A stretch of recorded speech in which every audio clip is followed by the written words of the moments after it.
ओ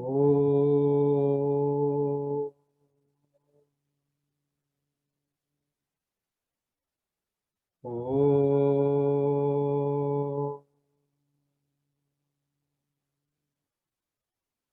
ओ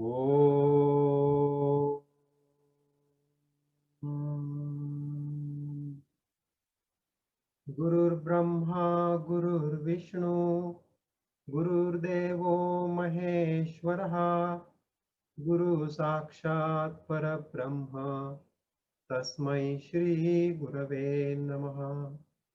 अखण्डमण्डलाकारं व्याप्तं येन चराचरं तत्पदं दर्शितं येन तस्मै श्री गुरवे नमः। हरि ओम श्री गुरुभ्यो नमः। हरि ओम ओम श्री विश्वेश्वराय नमः। ओम श्री ऋषी प्रभाकराय नमः।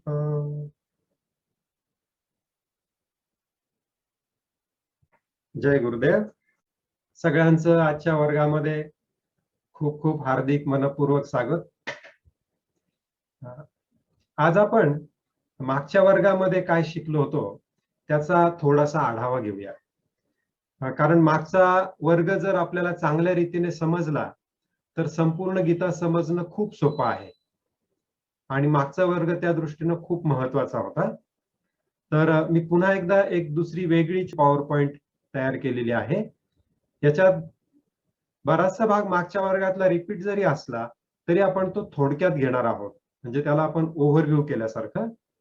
त्यामुळे ज्यांना मागच्या वेळेला तो समजला नसेल त्यांना तो समजायला आणखीन सोपं होईल आणि उरलेल्यांची ती उजळणी होईल। हे पहा, आज आपण तिसऱ्या दिवसाचा आज आपला वर्ग सुरू आहे आणि यामध्ये आपण बघूयात की मागच्या वर्गात आपण काय शिकलो होतो। तर त्यामध्ये सगळ्यात महत्त्वाचं म्हणजे इथे फक्त आपल्याला कुलुपाची चावी मिळणार आहे। म्हणजे इथे आपण प्रत्येक श्लोक समजावून घेणार नाहीये, तर काही महत्त्वाचे की श्लोक आहेत की ज्याच्या साहाय्याने तुम्हाला बाकीचा संपूर्ण अध्याय समजायला सोपं जाणार आहे। तर असे महत्त्वाचे श्लोक आपण इथे समजावून घेणार आणि त्याच्या आधाराने तुम्ही उरलेल्या श्लोकांचा अर्थ स्वतःच लावू शकता। त्यानंतर मागच्या वर्गामध्ये हे पाहिलं आपण की कृष्ण म्हणजे काय आहे। तर ते जे अनंत आहे, परब्रह्म आहे, परमात्मा म्हणतो आपण त्याला, ते म्हणजे कृष्ण आहे। आणि अर्जुन म्हणजे आपला प्रतिनिधी आहे। आणि आपण म्हणजे कोण आहोत, तर आपण म्हणजे हे पंचकोश आहोत आणि गीता ह्या पंचकोशाशी संबंधित आहे। तर हे पाच कोश कसे निर्माण झाले त्याची आपण थोडीशी आता उजळणी करूया।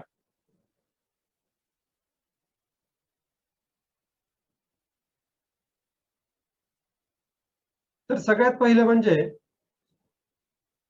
ह्या सृष्टीची निर्मिती होण्याच्या अगोदर काय होतं, तर काहीच नव्हतं, फक्त परब्रह्म परमात्मा ते होते। म्हणजे त्याला जे काही नव्हतं किंवा जे काही शून्य असेल, शास्त्रज्ञ ज्याला शून्य म्हणत असतील त्यालाच आपण काय म्हणतो आहोत, परब्रह्म परमात्मा म्हणतो आहोत। त्यानंतर त्या परब्रह्म परमात्म्यानं अव्यक्त प्रकृती निर्माण केली किंवा जी प्रकृती व्यक्तच झालेली नव्हती ती परब्रह्म परमात्म्याच्या सोबत होती। किंवा कोणी असंही म्हणतात काही शास्त्रामध्ये की ईश्वराला एकटं राहून खूप कंटाळा आला आणि त्यामुळे त्याने प्रकृतीची निर्मिती केली, एक करमणूक म्हणून। मग आता परब्रह्म परमात्म्यातून, ईश्वरातून ही अव्यक्त प्रकृती निर्माण झाली म्हटल्यानंतर मग तो परमात्मा तेवढा कमी झाला का? जसं की उदाहरणार्थ माझ्या खिशामध्ये 100 रुपये असतील आणि त्यातले मी 25 रुपये कोणाला तरी काढून दिले, तर माझ्या खिशातले 25 रुपये काय झाले, कमी झाले। तसं परब्रह्म परमात्म्यातून एवढी प्रचंड मोठी प्रकृती बाहेर निघाली, मग तो परमात्मा कमी झाला का? तर नाही झाला कमी। का नाही झाला? तर त्याच्यासाठी एक श्लोक आहे पहा आपल्या संस्कृतीमध्ये। तो श्लोक काय सांगतो, ओम पूर्णमद पूर्णमिदम पूर्णात पूर्णमुदच्यते.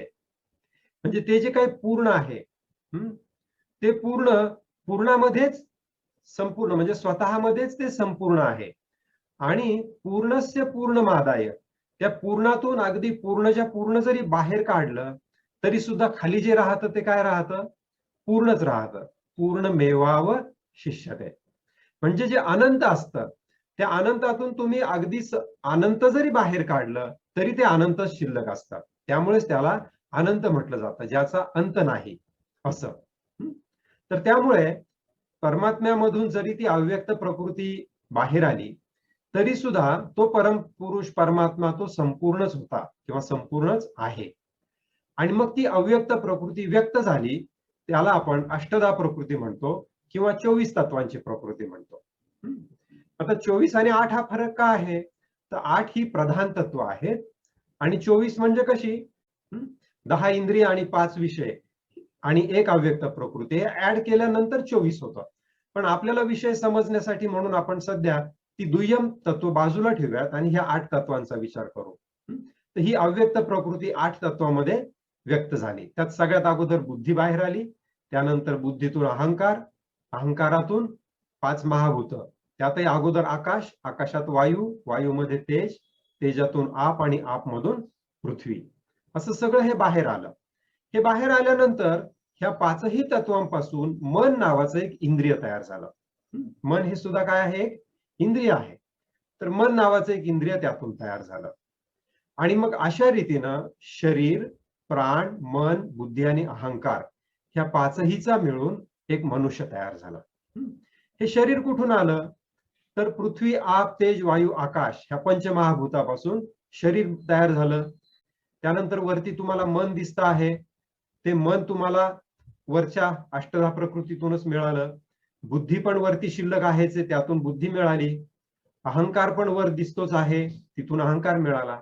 म्हणजे जे जे काही अव्यक्त प्रकृतीमध्ये उपलब्ध होतं त्या उपलब्ध वस्तूंमधून मनुष्य नावाची आणखीन एक वस्तू तयार झाली. ती एक प्रकृती आहे, ही व्यक्त प्रकृती आहे. पण हा जो मनुष्य आहे ह्या मनुष्याला क्षेत्र असं म्हटलं जातं. ह्या क्षेत्रामध्ये ह्या शरीराला जाणणारा असा जो आहे त्याला क्षेत्रज्ञ असं म्हटलं जातं. क्षेत्राला जाणतो तो क्षेत्रज्ञ. जसा शेताला जाणतो तो शेताचा मालक, त्याला आपण काय म्हणतो? शेतकरी म्हणतो. तसं क्षेत्राला जाणणारा जो आहे तो क्षेत्रज्ञ. तो क्षेत्रज्ञ आणि हे उजव्या बाजूला दिसणारं सगळं क्षेत्र, हे दोन्ही मिळून काय झाला? मनुष्य तयार झाला. म्हणजे हे क्षेत्र आणि त्या क्षेत्राला जो जाणणारा मी आहे तो मी म्हणजे मनुष्य तयार झाला. हे तुम्हाला सगळं लक्षात आलं की ह्या सगळ्या क्षेत्राला काहीतरी गुण असतात. भौतिक वस्तूंना नेहमी गुण असतात. जसं की बुद्धी आहे, बुद्धीचा गुण काय आहे? निश्चय करणं हा बुद्धीचा गुण आहे.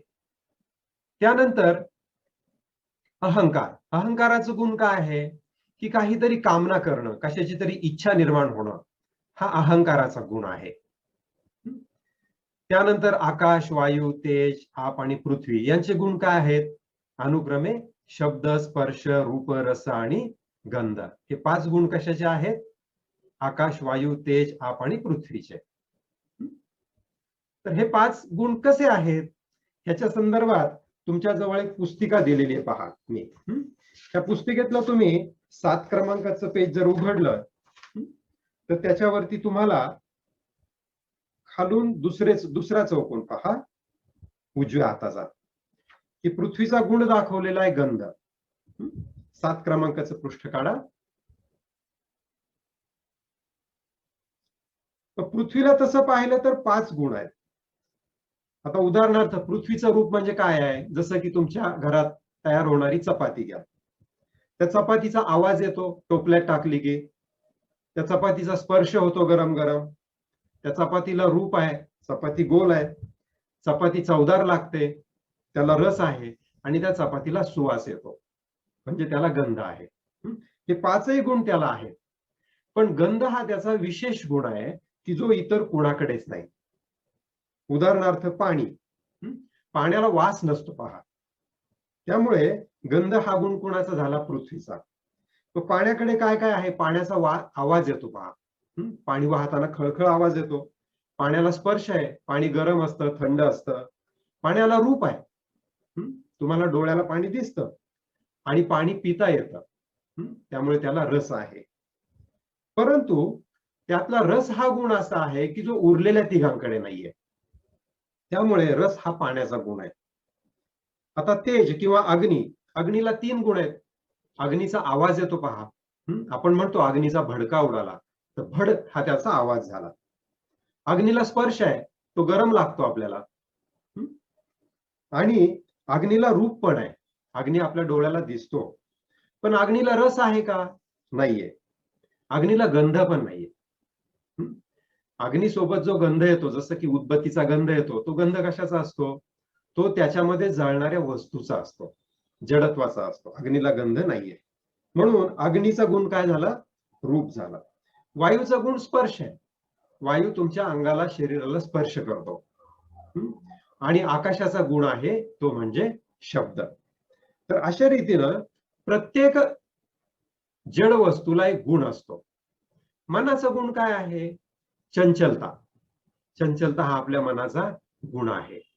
म्हणजे अशा रीतीनं ही जी अष्टधा प्रकृती आहे, ह्या प्रकृतीला गुण आहेत. प्रत्येक जड वस्तूला गुण असतो. परंतु त्या परमात्म्याला गुण आहे का? तर परमात्म्याला गुण नाही. म्हणून त्याला निर्गुण म्हणतात. आपण म्हणतो ना निर्गुण आणि निराकार. त्याला आकार पण नाही आणि गुण पण नाही. आकार आणि गुण कुणाला असतात? व्यक्त प्रकृतीला असतात. त्यामुळेच ह्या परमात्म्याला आपण निर्गुण म्हणतो. तर हे आता तुमच्या लक्षात आलं, जो काल भाग आपण सांगितला नव्हता. त्यानंतर आपण पुढे जाऊया की हा जो परब्रह्म परमात्मा आहे, त्याचे 2 भाग आपण पाहिले. एक तो स्वतः आणि त्यानं निर्माण केलेली प्रकृती. त्याला स्वतःला आपण पुरुष म्हणतो. तर इथे पुरुष म्हणजे स्त्री आणि पुरुष असं समजायचं नाही. इथे अध्यात्मांमध्ये जेव्हा जेव्हा पुरुष हा शब्द येतो, तेव्हा तेव्हा तो परमात्म्याला उद्देशून तो उल्लेख केलेला असतो, हे लक्षात घ्यायचं. 5 कोश आपण निर्माण झाले, त्याला आपण क्षेत्र म्हणतो. आणि पुरुषामधून तो जो जाणणारा आहे, क्षेत्रज्ञ, तो मिळाला आपल्याला. आणि अशा रीतीनं पुरुष जो आहे तो निर्गुण आहे आणि क्षेत्र जे आहे ते गुणांनी बद्ध आहे. अशा रीतीनं निर्गुण आणि गुण दोन्हीचा मिळून मनुष्य निर्माण झाला. पण मग ज्ञान कशाला म्हणायचं? तर ज्ञान त्याला म्हणायचं की ज्या वेळेला तो मनुष्य जाणतो की मी कोण आहे, तर मी तो निर्गुण आहे. मी तो शुद्ध आत्मा आहे. मी तो परमात्मा आहे. मी तो क्षेत्रज्ञ आहे. मी तो जाणणार आहे. हे ज्या वेळेला मनुष्य जाणतो, तेव्हा त्याला म्हणायचं की त्याला ज्ञान झालं. आणि अज्ञान कशाला म्हणायचं? तर ज्या वेळेला तो पुरुष म्हणू लागतो किंवा ज्या वेळेला ती व्यक्ती म्हणते की मी हे शरीर आहे. कोण आहे? मी हे शरीर आहे. हे मन म्हणजे मी आहे. ही बुद्धी म्हणजे मी आहे. हा अहंकार किंवा मला मिळालेले वेगळे वेगळे आकार म्हणजे मी आहे. हा डॉक्टर मी आहे, हा इंजिनियर मी आहे. असं ज्या वेळेला ती व्यक्ती समजू लागते, त्यावेळेला त्याला काय म्हणायचं? अज्ञान. परंतु त्याच वेळी ती व्यक्ती जर असं म्हणत असेल की ह्या सगळ्या मला मिळालेल्या भूमिका आहेत, योग शिक्षक, हिंदू, आई वडील, मुलगा, ह्या मला मिळालेल्या भूमिका आहेत आणि त्या भूमिका मी 100% पूर्ण करीन. पण त्याच वेळेला खरं पाहिलं तर मी कोण आहे? मी तो शुद्ध आत्मा आहे. किंवा मी तो शुद्ध परमात्मा आहे. ह्या शुद्ध मीची जर ओळख आपल्या मनात आतमध्ये जाणीवेत तो व्यक्ती ठेवत असेल, तर त्या व्यक्तीला म्हणायचं की ती व्यक्ती ज्ञानी आहे. हे आपण इथपर्यंत शिकलो कालपासून आजपर्यंत. आणि हा भगवद्गीतेमधला सगळ्यात महत्वाचा भाग आहे. याला आपण कोअर पार्ट असं म्हणू शकतो. आणि हे तुम्हाला आता चांगलं समजलेलं आहे. आता आपण आपल्या गीतेकडे येऊया. अर्जुन विषाद योग, याच्यामध्ये आपण काय पाहिलं की अर्जुनाला मोह झाला. हा जो मोह झाला तो कसा झाला? तर खरं तर अर्जुनानं कृष्णाला असं सांगितलं की कुणाकुणाशी मला लढावं लागणार आहे, हे मला पाहायचंय. असं म्हणून अर्जुनानं विनंती केली कृष्णाला की रथ काय कर, तू दोन्ही सैन्याच्या मध्ये घेऊन उभा कर. कृष्णाला माहिती होतं पुढं काय काय घडणार आहे. त्यामुळे कृष्णाने काय केलं, तो रथ कुठल्याही इतर सर्वसामान्य योद्ध्यांच्या पुढे उभा न करता तो कुणापुढे उभा केला, तो भीष्म आणि द्रोणाचार्य यांच्या पुढे उभा केला. तुम्ही तुमच्या पुढे जी पुस्तिका आहे त्यातला 13 नंबरचं क्रमांकाचं पान काढा आणि त्या 13 क्रमांकाच्या पानामध्ये अगदी खाली तळाला 24वा श्लोक आहे पहिल्या अध्यायात. तिथे लिहिलंय पहा की अर्जुनानं असं सांगितल्यावर श्रीकृष्णांनी दोन्ही सैन्यांच्या मध्यभागी भीष्म, द्रोणाचार्य आणि इतर राजांपुढे तो उत्तम रथ उभा केला. म्हणजे भीष्म आणि द्रोणाचार्य यांच्या पुढेच का उभा केला बरं? कारण कृष्णाचा सुद्धा काहीतरी तिथे सुप्त हेतू असावा की यांना पाहिल्यानंतर अर्जुनाला मोह होणार आहे आणि मग तो मोह निराकरण करण्यासाठी मला गीता सांगावी लागणार आहे. मग तिथे अर्जुनाने तो रथ समोर पाहिलं. त्या रथातून की समोर कोण उभे आहेत, त्याचे सगळे नातेवाईक उभे आहेत. आणि ह्या नातेवाईकांमध्ये कोण कोण होतं, तर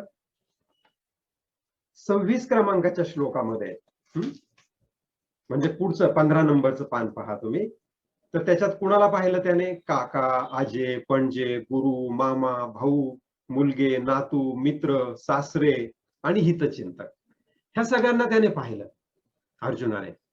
म्हणजे अर्जुन खरं तर तिथे युद्धाला उभा होता. ह्या युद्धाच्या वेळेला त्यानं समोर त्याच्या वीर लढवय्ये न पाहता, योद्धे न पाहता त्याला त्याच्यामध्ये नातेवाईक दिसू लागले.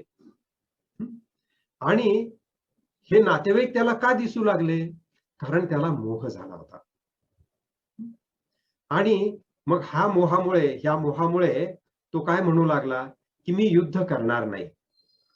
47व्या श्लोकामध्ये तो सरळ सरळ काय म्हणतो की मी आता युद्ध करणार नाही. मग अर्जुनाची अवस्था ह्या गीतेमध्ये पहिल्या अध्यायात वर्णन केली आहे.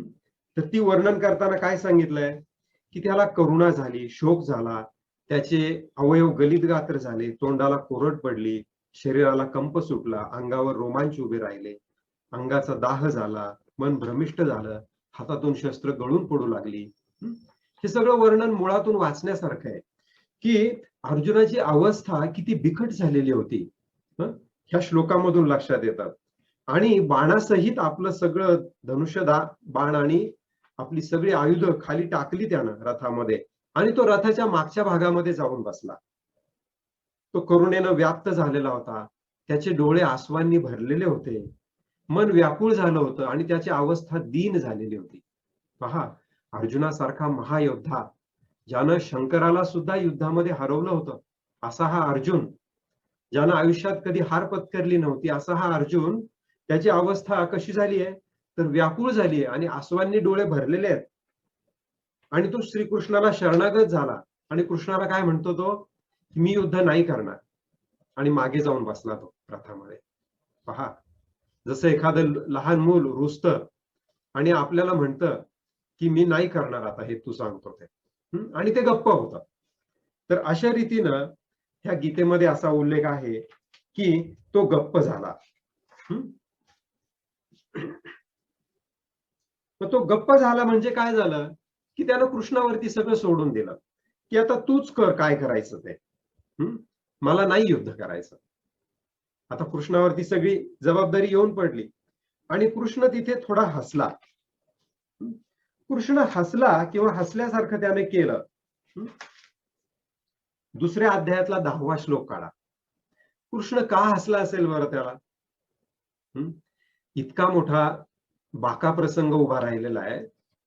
जो अर्जुन त्या युद्धामधील प्रधान व्यक्ती होती, सगळ्या लढवयांमध्ये जो अर्जुन प्रधान होता, अशा अर्जुनानं युद्धाला नकार दिला आणि कृष्णाला हसू आलं. 10व्या श्लोकामध्ये काय म्हणतायत दुसऱ्या अध्यायातल्या, अर्जुनाला हसल्यासारखे करून ते म्हणाले. काय म्हणाले, ज्याचा शोक करू नये अशा माणसांसाठी तू शोक करतोयस.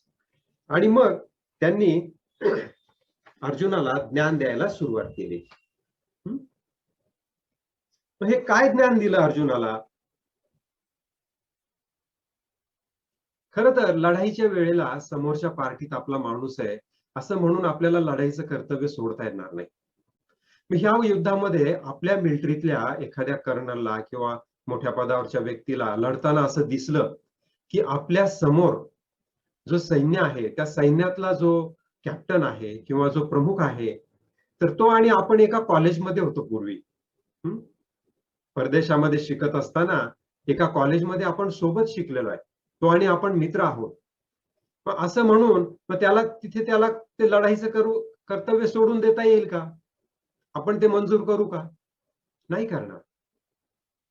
म्हणजे या ठिकाणी हा जो मोह झाला अर्जुनाला, हा मोह नेमका कुणाला झाला? तर त्या अर्जुनातल्या मीला तो मोह झाला. कारण अर्जुनानं त्याच्यातल्या त्या मीला जाणलेलं नव्हतं. त्याला ते ज्ञान मिळालेलं नव्हतं. इथे काहीतरी अशुद्धी आहे आणि ती अशुद्धी शुद्ध होणं काय आहे? अतिशय आवश्यक आहे. तर कृष्ण काय करतात? कृष्ण अगोदर थोडस एक तात्पुरता उपाय करून बघतात की हे सगळं ज्ञान देण्याच्या ऐवजी आपण त्याच्या अहंकाराला थोडस काय करून बघूया, फुंकर घालून बघू. त्यामुळे दुसऱ्या अध्यायातला तुम्ही 3रा श्लोक उघडून पहा. तिथे काय म्हणतात कृष्ण? हे अर्जुना, हे पार्था, तू शंढपणा पत्करू नकोस, हे तुला शोभत नाही. खर तर आपल्या भारतामध्ये किंवा आपल्या भाषेमध्ये शंढ हा शब्द अगदी आपण शिवीसारखा वापरतो. एखाद्या व्यक्तीवरती शंढत्वाचा आरोप करणं म्हणजे त्याला ते खूप कमीपणाचं वाटतं. अशा वेळेला कृष्णानं त्याला शंढ म्हणून पाहिलं, पण तरी सुद्धा अर्जुन बदला नाही. अर्जुन काय म्हणाला त्याच्यावरती की हे मधुसूदना, ह्या युद्धात मी भीष्म पितामहांच्या आणि द्रोणाचार्यांच्या विरुद्ध कसा लढू? हे दोघेही मला पूज्य आहेत. म्हणजे कृष्णाचा पहिला वार काय झाला? हा फुसका झाला. त्याचं समाधान होत नाही आणि तो अर्जुन कृष्णांना शरणागत होतो. 7व्या श्लोकामध्ये काय म्हणतो तो? की मी तुमचा शिष्य आहे, मी तुम्हाला शरण आलोय, मला तुम्ही उपदेश करा, तुम्ही मला आता दुसरं काही सांगू नका, माझ्या मनाचं समाधान होईल असं काहीतरी तुम्ही करा. अर्जुन त्याच्या मुद्द्यावरती अगदी ठाम आहे. पहा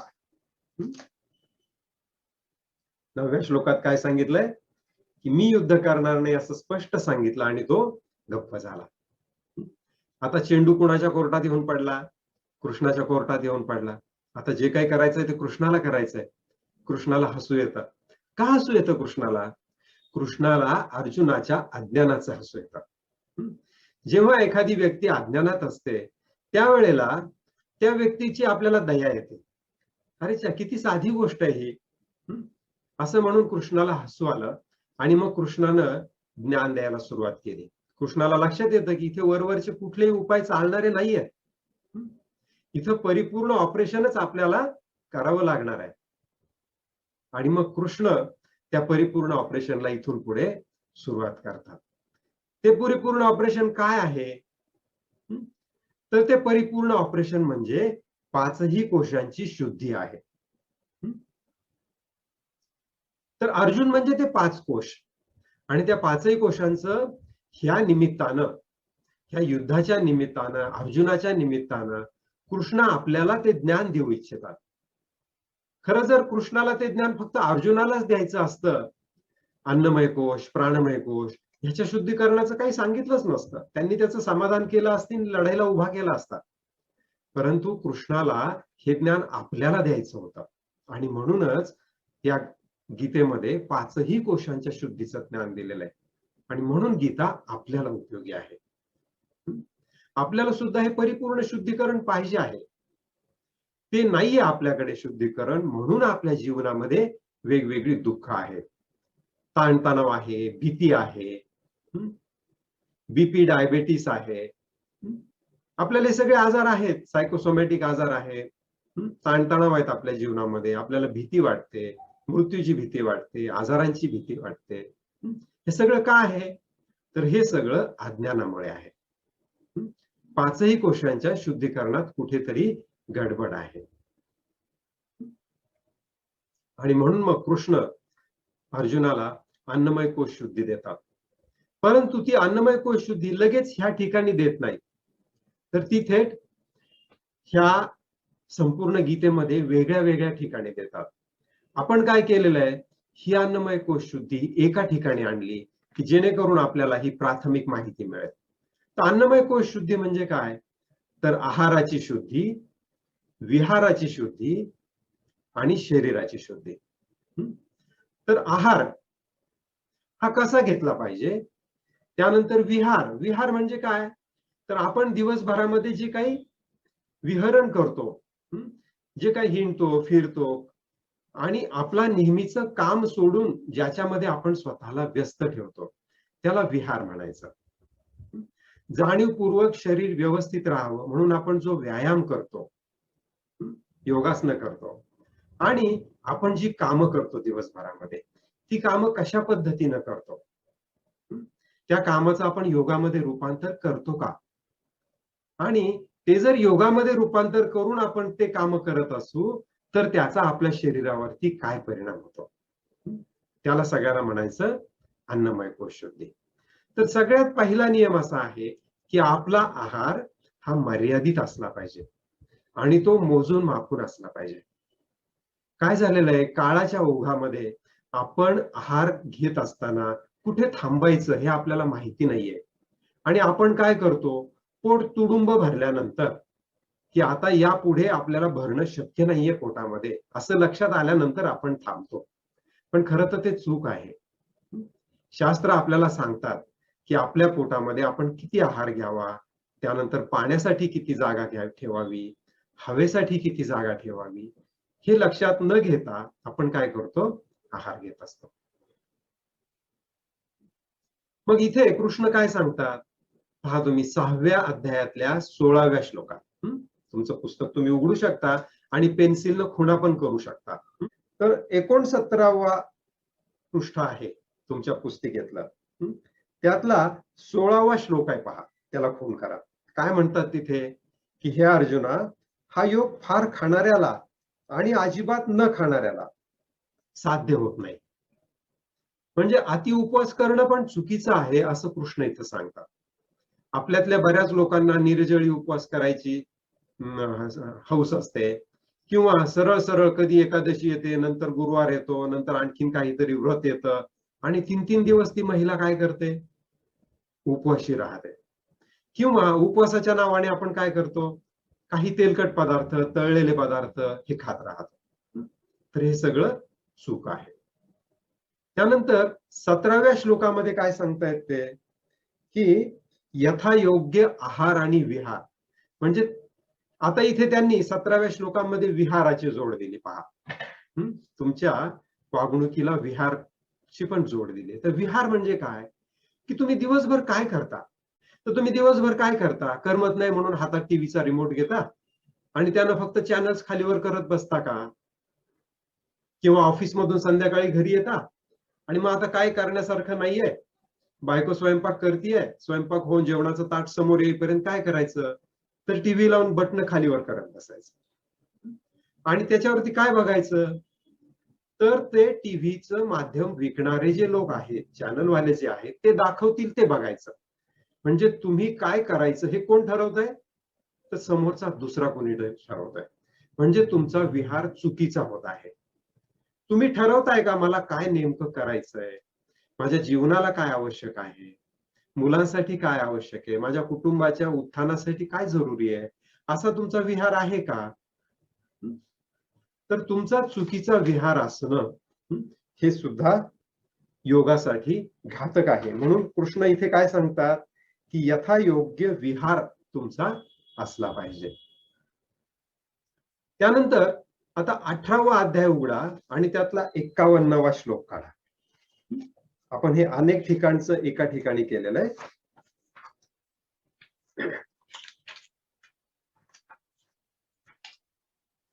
169 पान आहे पहा, पृष्ठ 169.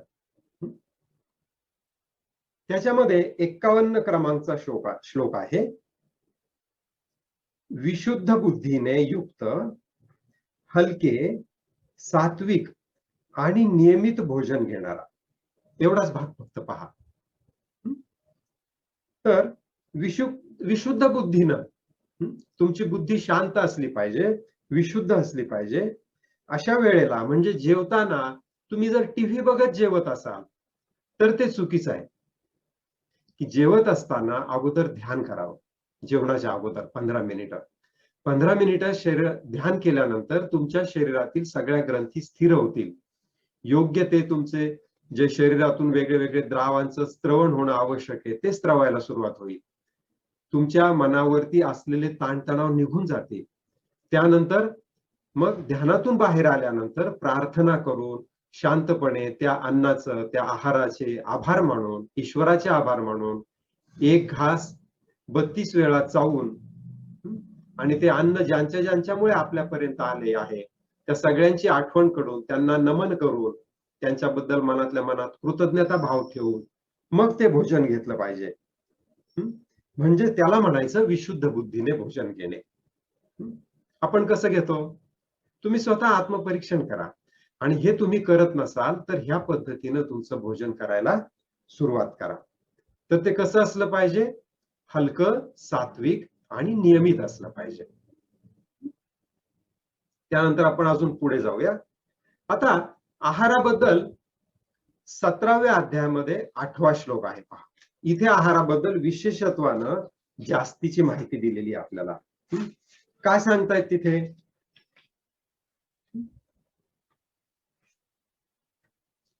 हा श्लोक आहे, संस्कृत श्लोक आहे, हा मी आता वाचणार नाही इथे. पण ह्या श्लोकाचा अर्थ असा होतो, 8वा श्लोक आहे 17व्या अध्यायात, 153 पान. त्याला तुम्ही खून करू शकता.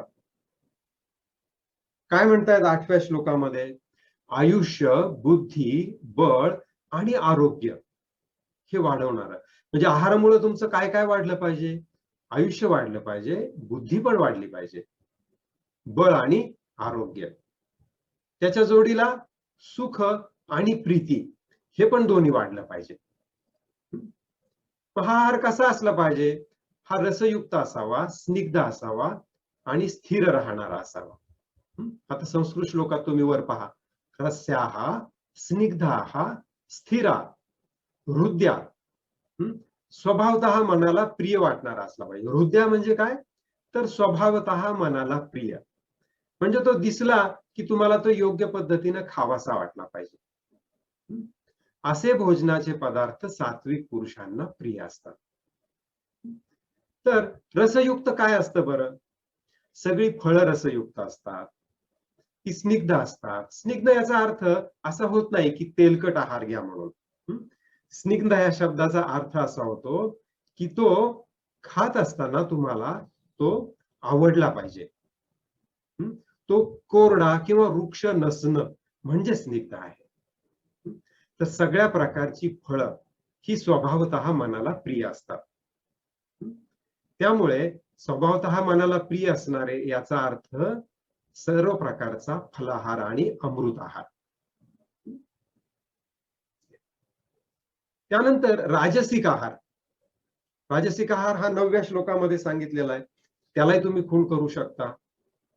कृष्णाचं म्हणणं असं आहे की हा आहार तुम्ही घेऊ नये आणि आपण सर्वजण शक्यतो हाच आहार घेतो. कडू, आंबट, खारट, फार गरम, तिखट, कोरडं, जळजळणार, दुःख, काळजी व रोग उत्पन्न करणार असे भोजनाचे पदार्थ राजस माणसांना आवडतात.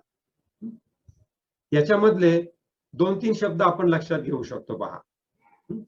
कडू, आंबट, खारट आणि फार गरम ह्या गोष्टी मर्यादित स्वरूपामध्ये ठीक आहेत, आपल्या शरीराला हवी असणारी जीवनसत्व मिळण्यापर्यंत. परंतु फार गरम आणि त्यानंतर दुसरं वाक्य पहा, कोरडं, तिखट आणि जळजळणार, हे आपल्याला फार आवडतं. तिखट जाळ पदार्थ असतील तर तिथे रांग लागते. कोल्हापुरी मिसळ कोणीतरी विकतोय म्हटलं की रांग लावून आपण तिथे खायला उभे राहतो. मग हे पदार्थ काय करतात? तर हे पदार्थ दुःख निर्माण करतात आणि रोग निर्माण करतात आपल्या शरीरामध्ये. त्यामुळे ह्या पदार्थांकडे पाठ फिरवलेली उत्तम. त्यानंतर तामसिक आहार. तामसिक आहार शक्यतो आपल्यापैकी कोणी घेतच नाही, परंतु कृष्णाने सांगितलेलं आहे 10व्या श्लोकामध्ये की कच्च, रस नसलेलं आणि दुर्गंध येणार. गाजर, काकडी, मेथी, भेंडी ह्या भाज्या जर आपण कच्च्या खात असू तर त्या कच्च्या नाहीयेत, त्या अमृत आहेत, मृत झालेल्या नाहीयेत. त्यांना शिजवून आपण मृत केलेलं नाहीये. त्यामुळे त्या त्यांच्या स्वाभाविक रूपामध्ये आहे, त्या घ्यायला हरकत नाही. इथे कच्च असं म्हणताय त्याचा अर्थ काय आहे? ज्या आहारावरती अग्निसंस्कार केला जातो तो अग्निसंस्कार अर्धवट रीतीने करून जर घेतला, त्याला जर रस नसला, त्याला दुर्गंध येत असेल, ते शिळ असेल, उष्ट असेल, अपवित्र असेल, तर त्याला तामसिक आहार म्हणतात. अपवित्र म्हणजे काय? की अपवित्र पद्धतीने त्याला स्पर्श झाला, अंघोळ न करता तुम्ही तो तयार केला, किंवा पक्षी, घरातली प्राणी यांनी त्यांना स्पर्श केला. पाळीव जनावर असतील, प्राणी असतील घरात कुत्र्यांसारखे, त्यांचे केस तिथे उडालेले असतील, ह्या गोष्टी अपवित्र आहेत. हे असलं भोजन तामसी लोक घेतात. तर अशा पद्धतीनं आहाराबद्दल 3 गोष्टी 3 वेगवेगळ्या श्लोकांमध्ये कृष्णाने इथे आपल्याला ज्ञान दिलेलं आहे. याचाच आपण आणखीन थोडासा विस्तार करूया की आपण मसाले का खातो. कृष्ण जे म्हणतात की तिखट, हे आपण का खातो बरं? तर जो आहार आपला नाहीये तो आपल्या पोटात ढकलण्यासाठी आपण त्याच्यामध्ये मसाले लावतो. आपल्याला जर केळी खात असू आपण तर त्या केळीला मीठ लावून खाण्याची गरज आहे का? नाहीये. पोपई खात असू तर त्या पोपईवर आपण मिरची टाकून खातो का? नाही खात. हे का खावं लागतं किंवा आहाराला का शिजवावं लागतं?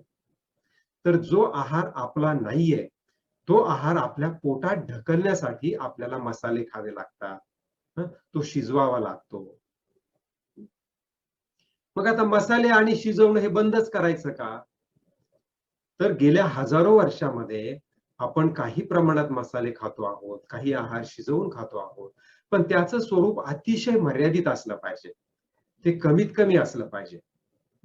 तुमच्या आहारामध्ये अमृत आहाराचं प्रमाण किमान 50% असावं आणि उरलेला जो शिजवलेला आहार तुम्ही घेत आहात तो कमीत कमी मसाल्यांचा असला पाहिजे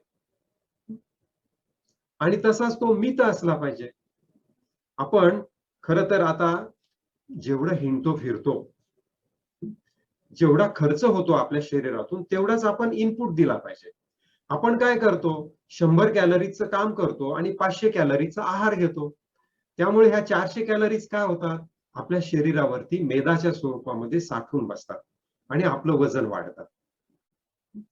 खरं तर आपण मोजून आहार घ्यायला पाहिजे. मी स्वतःचं उदाहरण देतो तुम्हाला एक प्रेरणा देण्यासाठी. मी काय केलं तर माझा नाश्ता सकाळचा पूर्णपणे बंद केला आणि सकाळच्या आणि संध्याकाळच्या जेवणामध्ये एका पोळीची मर्यादा घालून घेतली. फक्त एक पोळी खायची, दुसऱ्या पोळीला हातच लावायचा नाही. त्यामुळे पत्नीला पण सोपं झालं.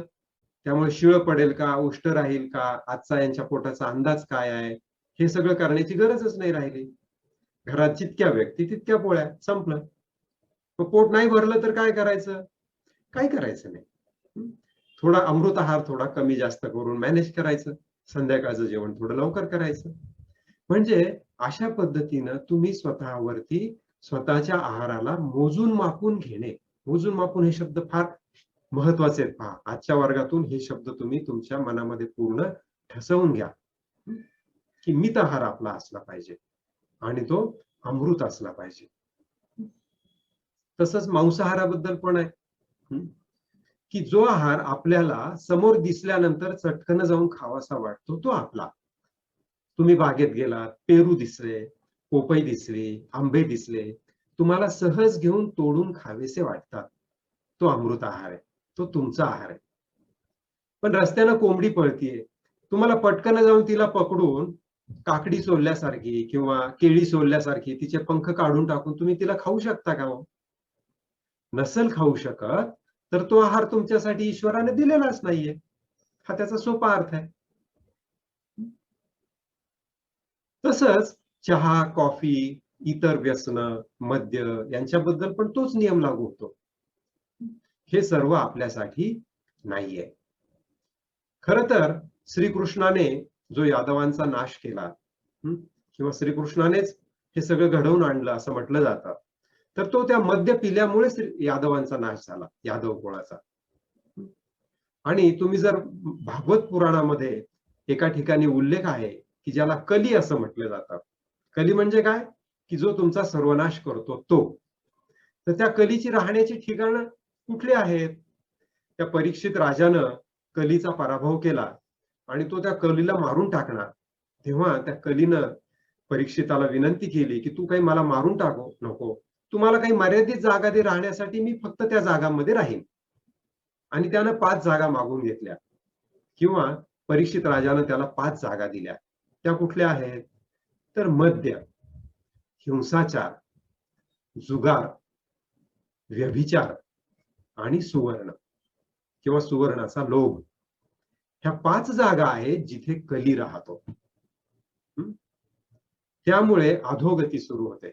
आपल्याला माहिती आहे की सीतेला सुद्धा सुवर्ण मृगाचा मोह झाला आणि त्यामधून सगळं रामायण घडलं, अन्यथा ते रामायण घडलं नसतं.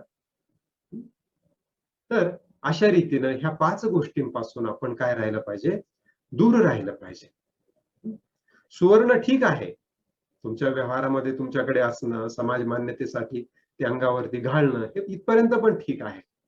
परंतु त्याच्या इतकंही आहारी जायला नको की जेणेकरून तुमच्या आयुष्यावरती त्याचे दुष्परिणाम होतील.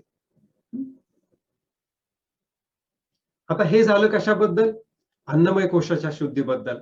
भगवद्गीतेमध्ये अन्नमय कोशाबद्दल एवढंच सांगितलेलं आहे. ही आवश्यकता होती का हे सांगण्याचं युद्धामध्ये? नव्हती. परंतु श्रीकृष्णानं, भगवंतानं अतिशय दयाळू होऊन तुमच्या माझ्यासाठी हे ज्ञान दिलेलं आहे. हे अर्जुनासाठी आवश्यक नव्हतं.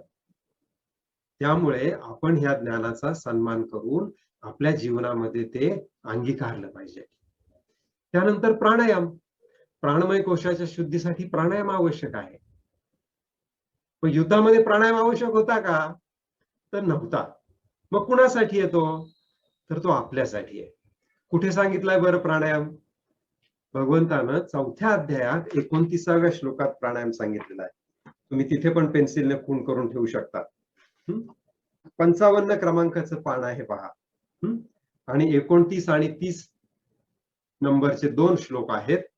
मी ते दोन्ही श्लोक पुन्हा संस्कृत श्लोक वाचणार नाही, परंतु त्यांचा अर्थ आपण बघूया. की योगीजन अपान वायूमध्ये प्राणवायूचं हवन करतात. पृष्ठ 55 आहे. काय करतात? अपान वायूमध्ये प्राणवायूचं हवन करतात. तर प्राण आणि अपान म्हणजे काय? तर अपान म्हणजे जे घेऊ नये ते, म्हणजे बाहेर सोडणे. हवा बाहेर सोडणे त्याला अपान म्हणतात, आणि श्वास आत घेणे त्याला प्राण म्हणतात. तर अपान वायूमध्ये प्राणवायूचं हवन करणे आणि प्राणवायूमध्ये अपान वायूचं हवन करणे, म्हणजे जो आपण श्वास घेतो आणि सोडतो, पूरक आणि रेचक आपल्या जो योगामध्ये केला जातो, तर त्याच्याकडे हा निर्देश आहे. तर असे कितीतरी नियमित आहार घेणारे प्राणायाम विषयी तत्पर पुरुष, 30व्या श्लोकात काय म्हटलंय? अपरे नियताहाराः, म्हणजे आहाराचा आणि प्राणायामाचा खूप जवळचा संबंध आहे. म्हणून तुमचा आहार जर नियमित आणि मघाशी सांगितलेल्या नियमांना जोडून असेल, नियमांप्रमाणे असेल, तरच तुम्ही प्राणायाम करू शकता. तर असा आहार घेणारे प्राणायामाविषयी तत्पर पुरुष प्राण आणि अपानाची गती थांबवून, म्हणजे प्राण म्हणजे काय, की तुम्ही आत घेतलेला जो श्वास आहे त्याचा कुंभक करता आणि बाहेर सोडल्यानंतर शून्य करता. अशा रीतीनं प्राण आणि अपानाची गती थांबवून प्राणांचे प्राणातच हवन करीत असतात. असे सर्व साधक यज्ञांच्या द्वारा पापांचा नाश करणारे आहेत. म्हणजे कृष्णाला असं म्हणायचं आहे की हा जो प्राणायाम आहे, तर हा प्राणायाम सुद्धा एक प्रकारचा यज्ञच आहे. ते आपण जेव्हा 4थ्या अध्यायाचा अभ्यास करू त्यावेळेला पाहूया. भगवद्गीता आहार आणि प्राणायाम, अन्नमय कोश आणि प्राणमय कोश याच्या शुद्धीकरणाचे काही गुह्य श्लोक देते. हेच तुम्हाला मला फक्त इथे सांगायचं आहे. मग आता काय राहिलं? अन्नमय कोश झाला आणि प्राणमय कोश झाला. आता 3 कोश राहिले. मनोमय, त्यानंतर विज्ञानमय आणि आनंदमय, म्हणजे मन, बुद्धी आणि अहंकार. ह्या 3 कोशांची शुद्धी करायची बाकीची राहिली. तर पहिले जे 2 कोश आहेत, अन्नमय कोश आणि प्राणमय कोश, ह्या दोन्ही कोशांच्या शुद्धीसाठी एकंदरीत साधारणपणे 5 श्लोकांचा त्यांनी काय केलेला आहे? वापर केलेला आहे. गीतेमध्ये एकंदर 700 श्लोक आहेत. 700 श्लोकांपैकी 5 गेले, आता उरले किती? 695. मग हे 695 श्लोक कशासाठी आहेत? तर मन, बुद्धी आणि अहंकार याचं शुद्धीकरण कसं करायचं याच्यासाठीच उरलेली सगळी गीता आहे. ह्या तीनही जे कोश आहेत, ह्या तीनही कोशांचं शुद्धीकरण कशाने होणार आहे? ज्ञानामुळे होणार आहे किंवा सत्य वस्तुस्थिती जाणल्यामुळे होणार आहे. आणि ते ज्ञान आपण 695 श्लोकांतून घेणार आहोत. जोपर्यंत आपण अज्ञानामध्ये असतो, जोपर्यंत आपण दोरीला साप समजतो, तोपर्यंत तणाव असतो, भीती असते, बंधन असतं.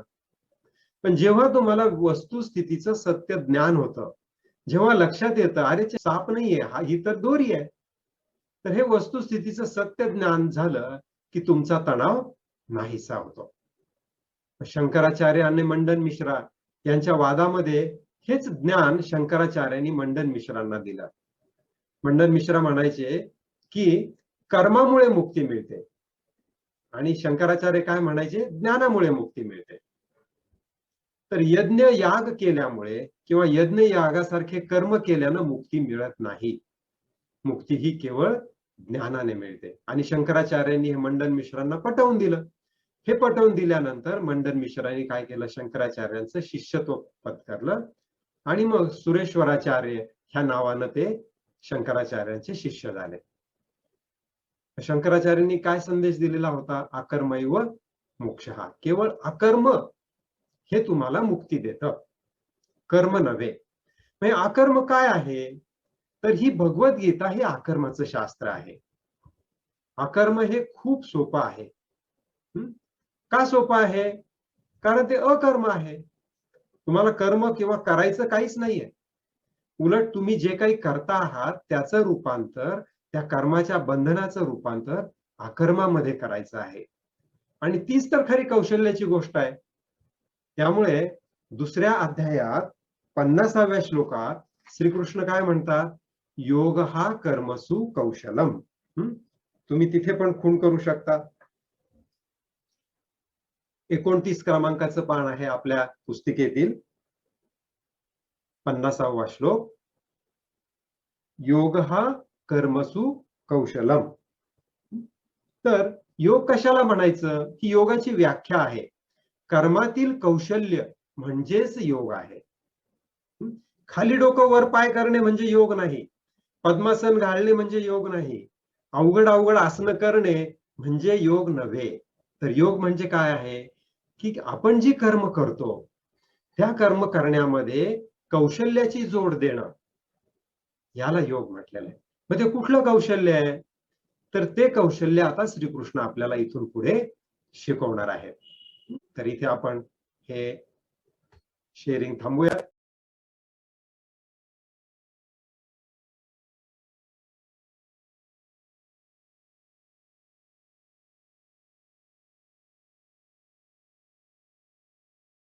आता आपण मूळ विषयाकडे बोलूया. अर्जुनाने रथ मध्ये घ्यायला लावला. त्यानं सगळ्या नातेवाईकांना पाहिलं. नातेवाईकांना पाहिल्यानंतर त्याला मोह झाला. मोह झाल्यानंतर श्रीकृष्णाला हसू आलं आणि मग श्रीकृष्णाने अर्जुनाला ज्ञान द्यायला सुरुवात केली. श्रीकृष्णाच्या हे लक्षात आलं, अर्जुनाला असं वाटतं आहे की हे युद्ध मी करणार आहे आणि मी बाण चालवणार आहे आणि मी बाण चालवल्यामुळे हे माझे आप्त नातेवाईक काय होणार आहेत? मरणार आहेत. म्हणजेच युद्धामध्ये मी स्वजनांना मारणार आहे आणि ते मरणार आहेत. हा अर्जुनाचा काय झालेला होता, समज किंवा गैरसमज किंवा अज्ञान होतं त्याचं.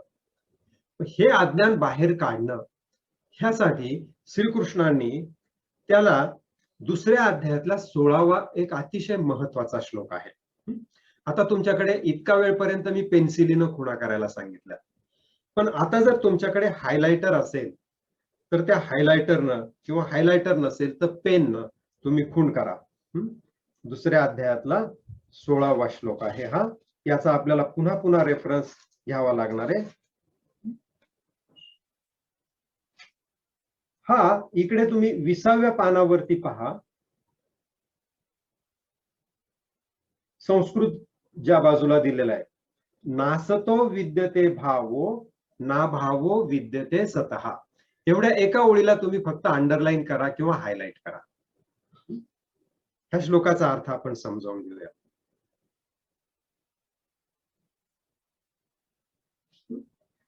टिकून केल्यानंतर आता बाजूला ठेवून द्या तुमची पुस्तिका आणि आता इकडे लक्ष द्या. आता आपल्याला पुस्तिकेचा फारसा संदर्भ लागणार नाही. काय आहे वाक्य ते, नासतो विद्यते भावो. आता याची जर फोड केली तर काय लक्षात येतं, ना असतो, असत्य जे आहे, विद्यते भावो, असं त्याला अस्तित्व नसतं. आपण म्हणतो ना की त्या ठिकाणी अमुक एक गोष्ट विद्यमान आहे. तर विद्यमान असणे म्हणजे काय, तर अस्तित्व असणे. अगदी सोपा अर्थ काय आहे ह्या श्लोकाचा, असं त्याला अस्तित्व नसतं. आता हो की नाही, उदाहरणार्थ असत्य म्हणजे आपण मृगजळाचं उदाहरण घेऊया. मृगजळ हे सत्य आहे की असत्य आहे, असत्य आहे. पण मृगजळाला अस्तित्व आहे का, नाहीये. पण मृगजळ डोळ्याला दिसतं की नाही, दिसतं. वाळवंटात गेल्यावर मृगजळ दिसतं. डांबरी रस्त्यावरून प्रवास करताना दूरवर आपल्याला काय दिसतो, डांबरी रस्त्यावर पाण्याचा प्रवाह दिसतो. पण त्याच्या जवळ जाऊन जर पाहिलं तर ते पाणी असतं का, नाहीये. असं त्याला अस्तित्व नसतं. नासते विद्यतो भावो, बस याचा अर्थ एवढाच. मग तुम्ही म्हणाल की कृष्णाने अशी कुठली मोठी गोष्ट सांगितली की असं त्याला अस्तित्व नसतं. त्याचा संबंध आहे. आता दुसरं वाक्य आहे पहा, ना भावो विद्यते सतः, न अभावो. अभाव नसतो कशाचा, सत्याचा. सत्य जर विद्यमान असेल तर त्याचा कधीच अभाव होत नाही. विद्यते म्हणजे विद्यमान. सत्य जर विद्यमान असेल तर त्याचा अभावच नसतो. आता हे मी तुम्हाला सोपं करून सांगतो. उदाहरणार्थ पाणी. पाणी हे सत्य आहे की नाही, तर आहे. पाणी आपल्याला दिसतं, आपण ते पाणी पितो. म्हणजे पृथ्वीच्या हद्दीपर्यंत जर आपण पाहिलं तर पाणी हे सत्य आहे. मग त्याचा अभाव होत नाही किंवा त्याचा नाश होत नाही. पाण्याचा नाश होतो का, पाण्याचा नाश नाही होत. तुम्ही आता पुस्तिकेकडे नका बघू, इकडे लक्ष द्या. आपण खूप महत्वाची गोष्ट शिकतोय. मृगजळाला अस्तित्वच नसतं आणि पाण्याचा नाश होत नाही. तुम्ही म्हणाल असं कसं गुरुजी पाण्याचा नाश होत नाही, मी दाखवतो पाण्याचा नाश करून. हे पहा, हे ग्लासभर पाणी आहे, मी पाणी पिऊन टाकलं, मग ते पोटात गेलं. बरं ठीक आहे, मग तुम्ही ते पाणी जमिनीवर सांडून दिलं, आता कुठे दाखवा म्हणाल मला ते पाणी. परंतु एक लक्षात घ्या, पाण्याचं फक्त रूपांतर होतं, पाण्याचा नाश कधीच होत नाही. तुम्ही एक ग्लास पाणी जरी सांडून दिलं तरी ते जमिनीत मुरलं. थोड्या वेळानंतर ती जमीन वाळेल, म्हणजे त्याची वाफ होईल. ती वाफ आकाशात जाईल, तिथून ती समुद्रापर्यंत जाईल आणि पुन्हा समुद्रावरती ते पाणी पडेल. म्हणजे जर पाण्याचा नाश झाला असता तर गेल्या लाखो वर्षांमध्ये समुद्र आटून गेले असते. परंतु समुद्रातलं पाणी कुठेतरी कमी झालंय का हो, कुठेच कमी झालेलं नाही. लक्षावधी वर्षांमध्ये समुद्राची पातळी कुठेही कमी झालेली नाहीये. आजही आपण तेच पाणी पितो आहोत जे भगवान श्रीकृष्णांनी पिलं होतं. तेच पाणी पितो आहोत जे भगवान श्रीरामानं पिलं होतं. तेच पुन्हा पुन्हा रूप बदलून आपल्या पुढे येत आहे. आणि त्यामुळेच आपले पूर्वज नद्यांना तीर्थ म्हणतात. हे ते पाणी आहे जे भगवंताच्या शरीरातून पुन्हा फिरून आलेलं आहे. हे तीर्थ आहे आपल्या सगळ्यांसाठी. म्हणजे असत्याला अस्तित्व नसतं आणि सत्य नाहीसच होत नाही. मग आता याच्यातून काय लक्षात येतं की उदाहरणार्थ अर्जुन, आता आपण अर्जुनाकडे येऊया. हे तत्व तुम्हाला समजलं किंवा हा सृष्टीचा नियम समजला का? पाणी सत्य आहे, पाण्याचा नाश होत नाही, आणि ज्याचा नाश होतो त्याला अस्तित्वच नसतं. आता लांबून पुष्कळ मृगजळ खरं वाटतं, पण जवळ गेलं की त्याचा नाश होतो. ज्याचा नाश होतो त्याला अस्तित्व आहे का? नाहीये. आता अर्जुन काय म्हणतोय पहा बरं. अर्जुन श्रीकृष्णाला काय म्हणतोय? अर्जुन म्हणतोय की मी मारल्यामुळे ते मरणार आहे, त्यांचा नाश होणार आहे. मी मारल्यानं त्यांचा काय होणार आहे? नाश होणार आहे. पण कृष्ण त्याला काय सांगतो? अरे ज्याचा नाश होतो त्याला अस्तित्वच नसतं. तू जवळ गेल्यानंतर मृगजळाचा नाश होतो, त्याला अस्तित्वच नाहीये, तो भ्रम आहे. तुला जे वाटतं ना की हे भीष्म आहेत, हे द्रोणाचार्य आहेत, हा तुझा भ्रम आहे. कारण तू जवळ गेल्यानं, तू मारल्यानं ते मरणार आहेत, त्यांचा नाश होणार आहे असं तुला वाटतंय. मग हा तुझा भ्रम आहे, ते मृगजळ आहे. पण कृष्ण, अर्जुन म्हणतो नाही नाही तसं नाही, ते तर दिसतायत ना मला. मी जवळ गेल्यानंतर, हात लावल्यानंतर ते दिसतायत मला. मृगजळासारखे नाहीसे होत नाही. त्यांनी माझ्यावर प्रेम केलंय, मला अंगा खांद्यावर वाढवलंय, मला विद्या दिली आहे. त्यांना अस्तित्व आहे. ते भ्रम नाहीये, ते सत्य आहे. मग कृष्ण दुसरं वाक्य सांगतात. मग जर ते सत्य असतील तर सत्याचा कधीच नाश होत नाही. उदाहरणार्थ पाणी, पाण्याचा कधी नाश होतो का? नाही होत. पाण्याचं फक्त रूपांतरण होतं. मग जर भीष्म आणि द्रोण हे सत्य असतील तर तू मारल्यामुळे ते मरणार नाहीयेत, त्यांचं फक्त रूपांतरण होणार आहे. ज्या पंच महाभूतांपासून ते बनले तर ते शरीर पंचमहाभूतामध्ये जाईल आणि त्यांच्यातला जो मी आहे, शुद्ध आत्मा, तो त्या आत्म्यामध्ये, परमात्म्यामध्ये जाऊन मिसळेल. त्यांचा नाश होणार नाहीये, हे कृष्ण त्याला समजावून सांगतात. लक्षात येत आहे? म्हणजे हा एक छोटासा श्लोक आहे आणि हा एक श्लोक सांख्य योगाची किल्ली आहे. याला सांख्य म्हटलं जातं. काय म्हटलं जातं ह्या तत्वज्ञानाला? सांख्य तत्वज्ञान म्हटलं जातं. आपण परवा दिवशीपासून आत्ताच्या क्षणापर्यंत जो काही शिकलो तो सांख्य योग आहे. तुम्हाला न सांगता मी तो शिकवायला तुम्हाला सुरू केला होता, ते सांख्य योग आहे. तर कृष्ण काय म्हणतात? तू कुठलीही शक्यता गृहीत धरली तरी तुला शोक करण्याचं कारण नाही. म्हणजे तू असं जरी गृहीत धरलं की ते नाशवान आहेत, मी मारल्यानं ते मरणार आहेत, असं जरी तुला वाटत असलं तरी सुद्धा तुला शोक करायचं कारण नाही. का? कारण एक तर मुळातच ते भ्रम असणार आहेत की जो भ्रम नाहीसा झाल्याचं तुला दुःख करायचं कारण नाही. मृगजळ नाहीसं झालं म्हणून कुणी दुःख करतं का?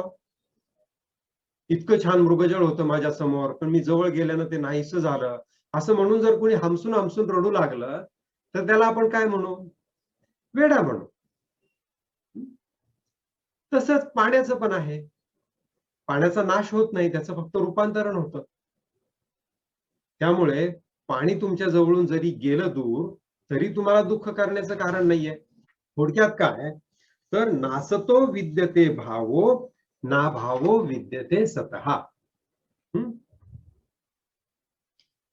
असत्याला अस्तित्व नसतं आणि सत्याचा नाश होत नाही. आता इथे असत्य आणि सत्य म्हणजे काय आहे? तर आपल्यातला जो मी आहे तो मी सत्य आहे की नाहीये? तर तो सत्य आहे. तो ह्या विश्वामध्ये कुठून तरी आलेला आहे. तो कुठून आलाय आपण पाहिलंय. तो प्रकृतीमधून नाही आलेला. तो कुठून आलेला आहे? तर तो पुरुषामधून आलेला आहे. तुमच्यातला मी हा पुरुषामधून आलेला आहे आणि तो पुरुष हा नाशवंत नाहीये, प्रकृती नाशवंत आहे.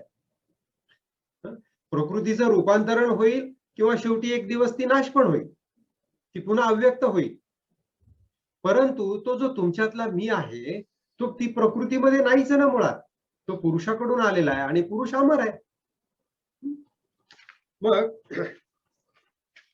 पण आता कृष्ण एवढे दयाळू आहेत की त्यांच्या हे लक्षात आलं की ठीक आहे, मी तुला हे तत्वज्ञान सांगितलं, पण मी जे काही सांगितलं हे जरी तुला तुझ्या बुद्धीपासून जरी लक्षात आलं असेल, तरी व्यावहारिक तत्वावरती ते उतरत नाही असं जर तुला वाटत असेल, काय म्हणतायत ते दुसऱ्या अध्यायामध्ये 19व्या श्लोकापासून 25व्या श्लोकापर्यंत, म्हणजे मी जे काही आतापर्यंत तुम्हाला सांगितलं ते सांगितल्यानंतर कृष्ण काय सांगतायत की जो या आत्म्याला मारणारा समजतो आणि मेला समजतो ते दोघेही अज्ञानी आहेत. की आत्मा हा शब्द मूळ गीतेनं वापरलाच नाही, तो भाषांतरकारानं वापरला. मूळ गीता काय म्हणते, य एनम वेत्ती हंतारम यश्चैनम मन्यते हतम. कुठे याच्यात आत्मा शब्द नाहीच आहे. मग आत्मा नाही याचा अर्थ काय, तर तो म्हणजे कोण, तर परमात्मा. मग जो असं समजतो की मी ह्या परमात्म्याला मारणार आहे किंवा मी हा परमात्मा आता मेला, माझ्या समोर बसलेली व्यक्ती मेली, असं जो समजतो तर ते दोघे अज्ञानी आहेत. कारण तो वास्तविक पहा कुणाला मारत नाही, कुणाकडून मारला जात नाही. 20व्या श्लोकात काय म्हटलंय, तो कधी जन्मत नाही, तो कधी मरतही नाही. 21व्या श्लोकात काय म्हटलंय, तो नाशरहित आहे, न जन्मणारा न बदलणारा आहे. 22व्या श्लोकात काय म्हटलंय, जशी जुनी वस्त्र टाकून नवीन वस्त्र घेतो तसा तो जीवात्मा जुनी वस्त्र टाकून नव्या शरीरात जातो. त्याला शस्त्र कापू शकत नाही, विस्तव जाळू शकत नाही, त्याला कोणी कापू शकत नाही, त्याला भिजवू शकत नाही, तो अव्यक्त आहे, अचिंत्य आहे. अशा रीतीनं 19व्या श्लोकापासून 25व्या श्लोकापर्यंत सांख्ययोगामध्ये त्यांनी त्याचं वर्णन केलं. ते अतिरिक्त विश्लेषण आहे, ते तुम्ही नंतर सावकाशीनं वाचा. आता आपल्याला त्याचं जे मूळ किल्ली होती, नासतो विद्यते भावो ना भावो विद्यते स्वतः, हा की श्लोक होता. ही भगवद्गीतेमधील किल्ली क्रमांक 1 झाली. पहा आता कृष्ण पहा किती दयाळू आहे. ते इथे 26व्या श्लोकामध्ये काय सांगतायत की जर तू हा आत्मा नेहमी जन्मणारा आणि नेहमी मरणारा आहे असं जरी मानत असशील, पहा सत्य काय आहे की तो जो मी आहे तो जन्मत पण नाही आणि मरत पण नाही. हे ज्ञान कृष्णाला आहे, कृष्णानं ते अर्जुनाला दिलंय. मी पण गेल्या 3 दिवसापासून तुम्हाला तेच सांगतो आहे. पण तरी सुद्धा आपण जर ह्या गोष्टीवर दृढ असू की नाही, हा आत्मा जन्मतो आणि हा मरतो, हा आमचा रोजचा दैनंदिन अनुभव आहे. मला मूल झालं, माझे आजोबा वारले, हे आम्ही वास्तवामध्ये पाहतो आणि तेच खरं आहे.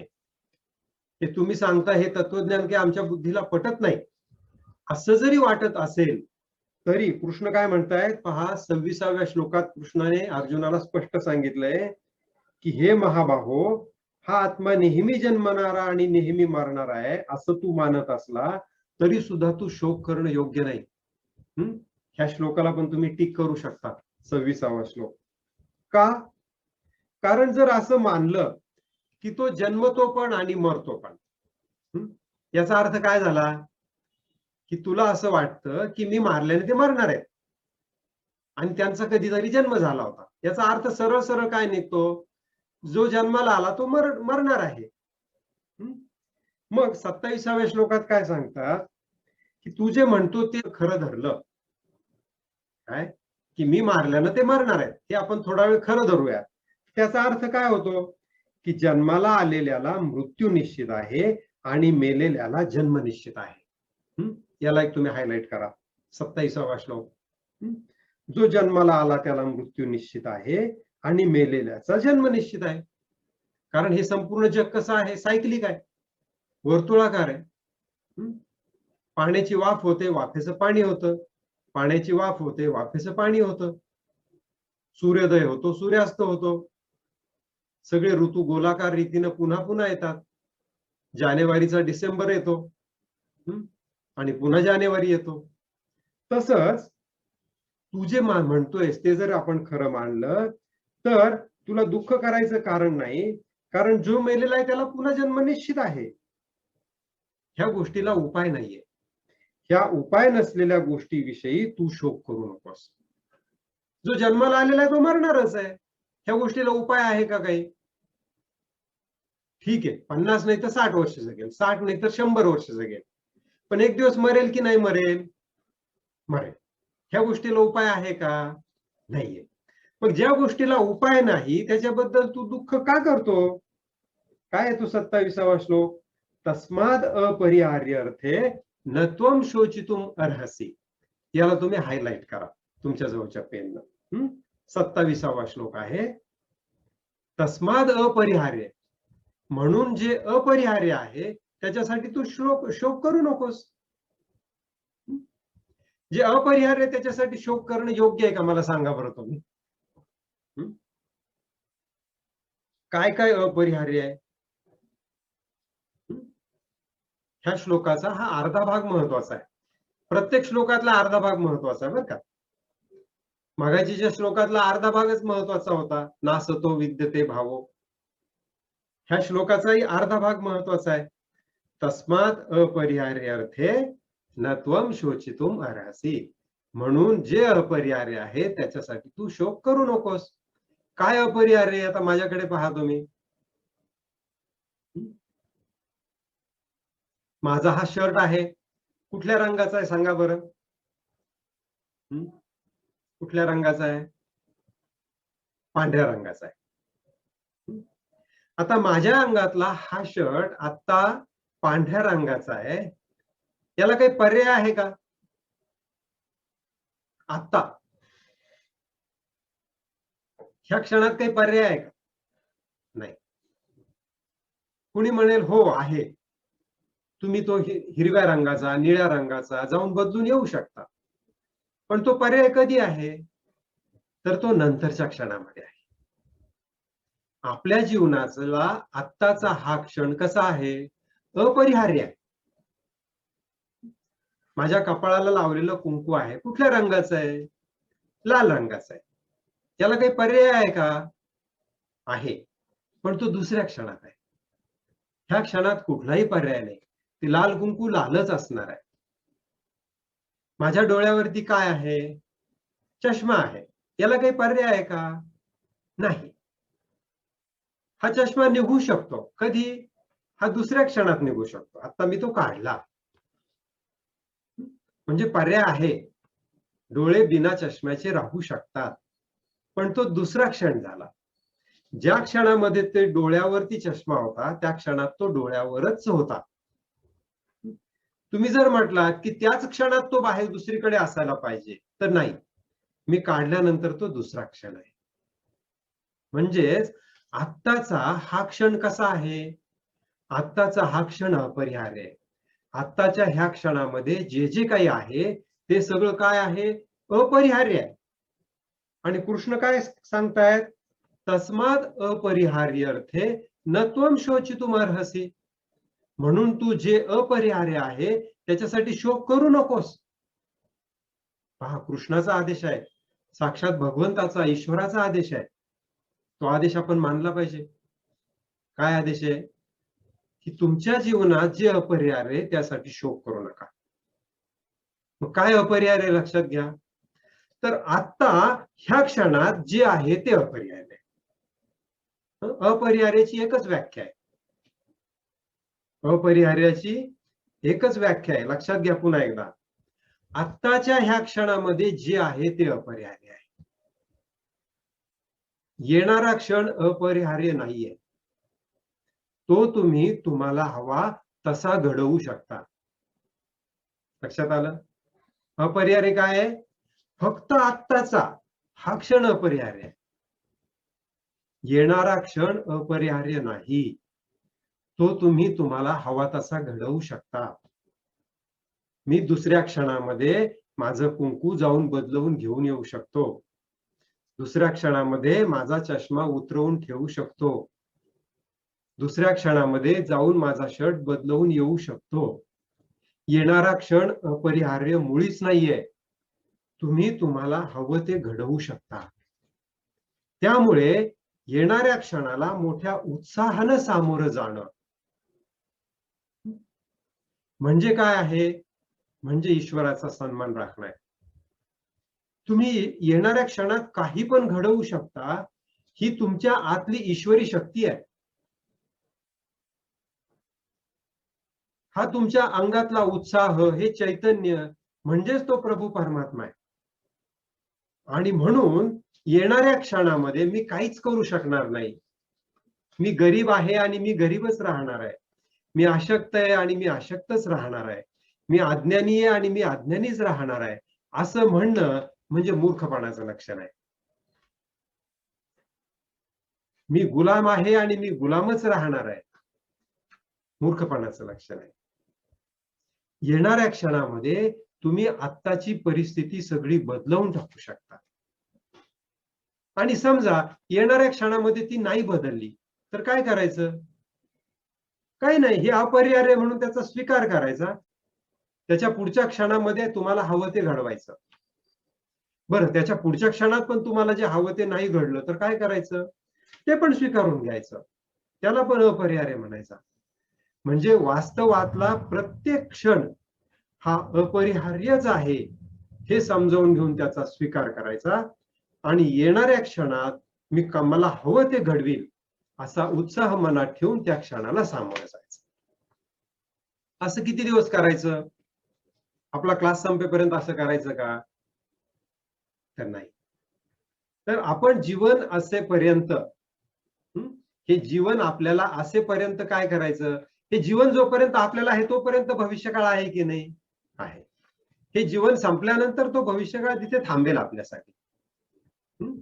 म्हणजेच आपल्याला पूर्ण आयुष्यभर प्रत्येक क्षणाला काय करत राहायचं आहे? स्वीकारत राहायचंय आणि येणारा क्षण मी मला हवा तसा घडवेन ह्या उत्साहात राहायचंय. मग तुम्हाला निराश होण्याची गरज आहे का? तुम्हाला निरुत्साही होण्याची आवश्यकता आहे का? नाहीये. मग का निराशा निरुत्साही होता? तुमच्या आत दडलेला तो परमात्मा, तो पुरुष, तो क्षेत्रज्ञ, त्याला जे हवं ते घडविल ना. तुम्ही का काळजी करता? आणि घडलं नाही तर तो क्षण स्वीकारा. कृष्णाचा आदेश आहे. तस्माद अपरिहार्य अर्थे न त्वं शोचितुम. तू शोक करू नको. का शोक करता? अशा रीतीनं कृष्णानं इथे अर्जुनाला दुसरा पर्याय दिला, की हे अर्जुना, जरी मी सांगत असलेलं तुला पटत नसलं की हा आत्मा अमर आहे, त्याला मृत्यू नाही, हे जरी तुला पटत नसेल तरी मग तू ही दुसरी शक्यता लक्षात घे. काय आहे दुसरी शक्यता? की आता ह्या क्षणामध्ये मेलेल्याला काय आहे? जन्म आहे आणि जन्मणाराला मृत्यू आहे. मग हे अपरिहार्य आहे. जन्मणारा प्रत्येक व्यक्तीला मृत्यू आहे. हे अपरिहार्य आहे. भीष्म मरणार आहे, त्यांना मृत्यू आहे. हे अपरिहार्य आहे. त्यासाठी तू दुःख व्यक्त करू नकोस. आणि तुला जे वाटतं ना की मी मारल्यामुळे ते मेले, तर तसं नाही आहे. ते कधी मारणार आहेत हे तुला काय माहिती? तू तर निमित्त मात्र आहेस. त्यांचा मृत्यूच ह्या क्षणाला ठरलेला होता. तुझ्या हाताने नाही तर दुसऱ्या कोणाच्या तरी हाताने ते मरणारच होते या क्षणामध्ये. हा तुझा अहंकार आहे की मी त्यांना मारतोय म्हणून. त्यांचा ह्या क्षणामध्ये मृत्यू ठरलेलाच होता आणि त्यामुळे ते मेले. म्हणून तू दुःख व्यक्त करू नकोस. म्हणजे कृष्ण त्याला काय करतात? तर हा तिसरा पर्याय देतात. हे एक व्यावहारिक मार्गदर्शन आहे. आणि जेव्हा तुम्ही ह्या स्थितीमध्ये राहता, ह्या ज्ञानामध्ये राहता, याला बुद्धियोग असं म्हटलं जातं. ही दुसरी चावी आहे. तुम्हाला मी आजच्या वर्गामध्ये 2 चाव्या दिलेल्या आहेत. पहिली चावी होती ना सतो विद्यते भावो ना भावो विद्यते सतः. असत्याला अस्तित्व नाही आणि सत्याचा मृत्यू होत नाही. हा झाला सांख्य. आणि दुसरी चावी काय दिली? की आता ह्या क्षणामध्ये जे आहे ते सोडून दुसरं काही असणं शक्य नाही. तुम्ही आत्ताचा हा क्षण स्वीकारण्यामध्ये काय आहे? शहाणपणा आहे. कृष्ण काय सांगतात? तस्मात् अपरिहार्य अर्थे न त्वं शोचितुम अरे जे अपरिहार्य आहे त्यासाठी तू शोक करू नकोस. माझं तुम्ही जर प्रत्येक क्षण स्वीकारत राहिलात, जर तुम्ही शोक तुम्हाला आत्ताचा हा तुम्हाला शोक कधी होतो? तुम्हाला भूतकाळात शोक होतो का भविष्य काळात होतो का वर्तमान काळात होतो? तर शोक हा वर्तमान काळात असतो. आणि तो का असतो? तर हे जे आता आहे ते असं का नाही त्याचा तुम्हाला शोक असतो. पण तेच जर तुम्ही स्वीकारून घेतलं, कृष्ण सांगतात त्याप्रमाणे तू शोक करू नकोस, हे जर तुम्ही अंमलात आणलं तर तुमच्या जीवनात शोकच राहणार नाही. आणि शोक राहणार नाही म्हणजे काय होईल की तुमच्यामध्ये समत्व येईल. मला हे पाहिजे आणि ते नको, ही जी स्थिती आहे, काहीतरी हवं आणि काहीतरी नको, ही स्थिती म्हणजे काय आहे? ही समत्वापासून दुरावल्याचं लक्षण आहे. आणि काहीही मिळालं तरी ठीक आहे, जे आहे ते ठीकच आहे, ही जी स्थिती आहे ती स्थिती म्हणजे काय आहे? समत्व आहे. मग आता तुम्हाला तुमच्या जे वास्तव आहे, उदाहरणार्थ माझा हा शर्ट झाला, माझ्या डोक्याचं कुंकू झालं, डोळ्यावरचा चष्मा झाला, हे वास्तव आहे. हे स्वीकारायला सोपं जातं, ते स्वीकारण्यात काही अवघड नाही. परंतु एखादी वस्तू हरवते, तुम्ही बाजारात जाता आणि तुमचं 50,000 रुपये ठेवलेलं पाकिट अचानक हरवलं. मग आपल्या अंगातला पांढरा शर्ट आपण जितक्या सहजतेनं स्वीकारला, तितक्या सहजतेनं 50,000चं हरवलेलं पाकिट स्वीकारतो का हो आपण? नाही स्वीकारत. आपण लगेच थैथयाट करायला सुरुवात करतो.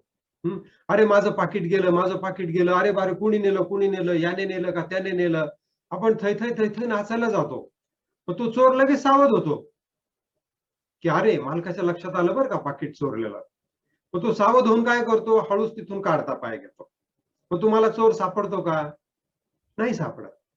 पण समजा तुम्ही जर तो क्षण स्वीकारून घेतला, की माझं चोरानं पाकिट मारलेलं आहे. माझ्या खिशात आता पाकिट नाहीये आणि चोर इथे जवळपास असणार आहे.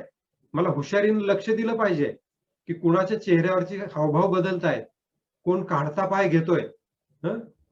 हे मला लक्ष देऊन पाहिलं पाहिजे, कुणाच्या हालचाली संशयास्पद आहेत.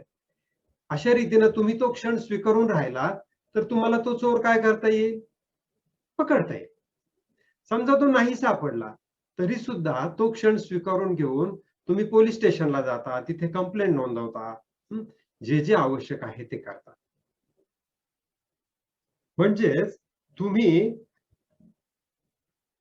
जे अपरिहार्य आहे ते स्वीकारल्यानंतर तुम्ही समत्वामध्ये असता. आणि समत्व ही कुठल्याही व्यवस्थापन शास्त्रातली सगळ्यात महत्वाची गोष्ट आहे.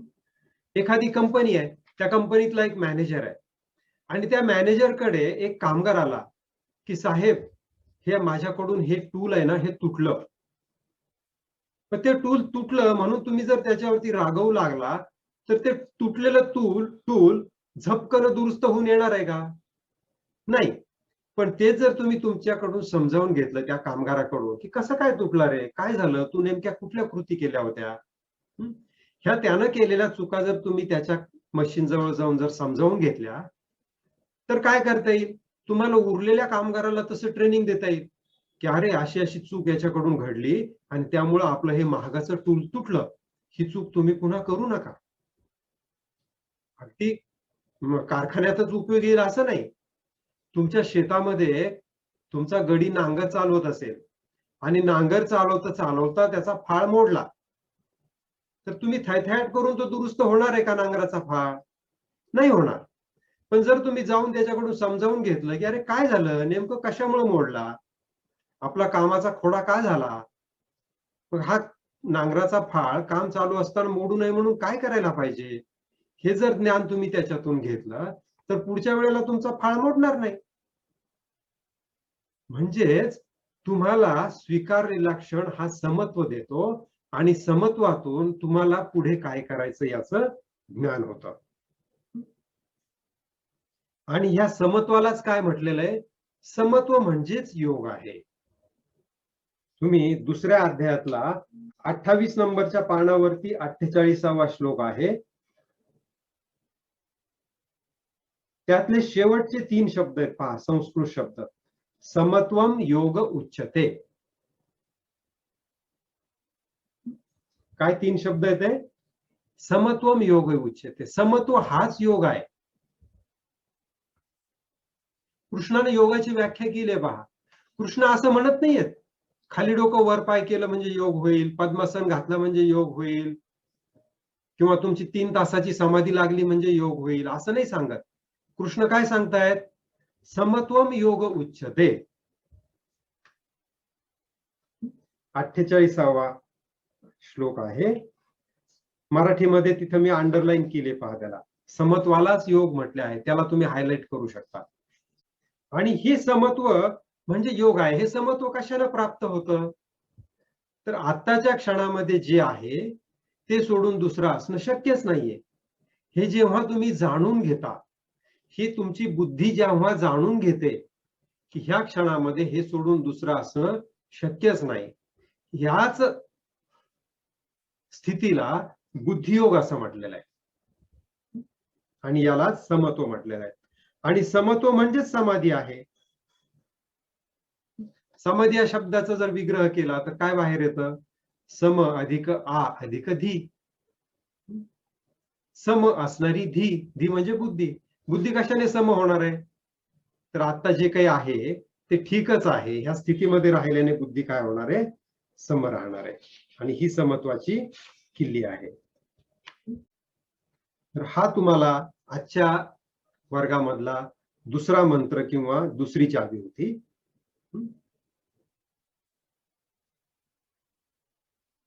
ह्या दुसऱ्या चावीमध्ये सगळ्यात महत्वाचा भाग कुठला आहे? की फक्त आत्ताचा हा क्षण अपरिहार्य आहे. येणाऱ्या क्षणामध्ये तुम्ही तुम्हाला हवं ते घडवू शकता. येणारा क्षण अपरिहार्य नाहीये. म्हणजे प्रत्येक मंत्रासोबत एक धोका पण असतो पहा. ते असं म्हणतात ना काही लोक की साप उतरवण्याचा मंत्र असतो पण त्याच्यामध्ये धोका असतो. तर माझा तर विश्वास नाहीये मंत्राने साप उतरतो म्हणून. कुणाला साप चावला तर दवाखान्यातच नेलं पाहिजे. परंतु जो गमतीचा भाग त्यातला आहे उतार्याचा, तो आपण घेऊया की हा जो मंत्र आहे, ह्या मंत्र पण धोक्याचा आहे बरं का. धोका काय आहे? की जे चाललंय ते ठीकच आहे, म्हणून उद्या जे होणार आहे ते पण ठीकच असणार आहे, असं म्हणून त्याकडे दुर्लक्ष करणं हा सगळ्यात मोठा धोका आहे. आपण काय करतो? तुकाराम महाराजाचा अभंग आळवतो. ठेविले अनंत अनंते तैसेची राहावे, चित्ती असू द्यावे समाधान. तुकाराम महाराज म्हणतात. पण तुकाराम महाराज कशासाठी म्हणतात? ते आत्ताच्या ह्या क्षणासाठी म्हणतात की त्या अनंतानं जसं ठेवलेलं आहे, म्हणजे आता ह्या क्षणात जसं आहे तेच ठीक आहे. तैसेची राहावे, चित्ती असू द्यावे समाधान. चित्तामध्ये काय असू द्या? समाधान असू द्या. परंतु तुकाराम महाराज असं नाही म्हणत की येणारा क्षण सुद्धा तसाच असणार आहे. तुकाराम महाराज दुसऱ्या एका अभंगात काय म्हणतात? नाठाळाचे माथी हाणू काठी. म्हणजे जर कोणी नाठाळ असेल तर त्याच्या डोक्यात आम्ही काठी घालायला कमी करणार नाही. म्हणजेच माझं कर्तव्य मी निभावेल. मग इथे कृष्ण अर्जुनाला हे सांगत आहेत की ही लोक नाठाळ आहेत, यांच्या माथ्यावर काठी चालवणं आवश्यक आहे, यांच्यावरती बाण चालवणं आवश्यक आहे. नाठाळाचे माथी हणू काठी, भले सज्जनाला देऊ लंगोटी. जर कोणी सज्जन असेल तर त्याला आम्ही कासेची लंगोटी सोडून देऊ, परंतु जो नाठाळ आहे त्याला आम्ही नीट केल्याशिवाय राहणार नाही. म्हणजेच येणारा क्षण मी मला हवा आहे तसा घडवल्याशिवाय राहणार नाही. आत्ताचा क्षण स्वीकारून घेईल. तर हा आजच्या वर्गातील महत्वाचा भाग होता बुद्धियोगामधला. तर सांख्ययोग आणि बुद्धियोग ह्या दोन गोष्टी आज आपण पाहिल्या. आणि आता हे सत्य झालं, मीची बुद्धीला ओळख पटली, बुद्धियोगाची पण मदत मिळाली. परंतु हे दोन्ही प्रिन्सिपल किंवा ही दोन्ही तत्व आपल्या जीवनात कशी आचरणात आणायची, त्याच्यासाठी आपल्याला कर्मयोग उपयोगी आहे. ह्या दोन्ही गोष्टी ज्ञानाच्या होत्या. सांख्ययोग आणि बुद्धियोग ह्या दोन्ही गोष्टी कशाच्या आहेत? ह्या ज्ञानाच्या आहेत. परंतु ह्या ज्ञानाच्या साह्यानं आपलं कर्म कसं करायचं ते कर्मयोगामध्ये भगवंत आपल्याला सांगतात आणि तो कर्मयोग आपण पुढच्या वर्गामध्ये बघणार आहोत. याच अध्यायामध्ये आणखीन काही संकल्पनांचं सुतोवाच केलेलं आहे. दुसरा अध्याय खूप महत्वाचा आहे असं म्हणतात पहा.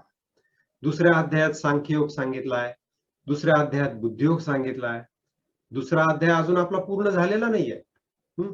त्याच्यामध्ये कर्मयोग सांगितलेला आहे आणि इतरही काही संकल्पना सांगितलेल्या आहेत. तर ह्या सगळ्या संकल्पनांचं सुतोवाच केलंय आणि त्यानंतर ह्या सगळ्या संकल्पना येणाऱ्या पुढच्या अध्यायामध्ये विस्ताराने सांगितलेल्या आहे. आपण भगवद्गीता खूप सोपी आहे असं जे म्हणतो त्याचं कारण हेच आहे की आपण आतापर्यंत जे शिकलो आहोत याच्यामध्ये 90% भगवद्गीता कव्हर झालेली आहे. आता जे राहिले 10% ते म्हणजे फक्त त्याचं व्यावहारिक ऍप्लिकेशन. तर आता आपण आपल्या वर्गाचा समारोप करण्याच्या पूर्वी आपण बघूयात की आज आपण काय शिकलो.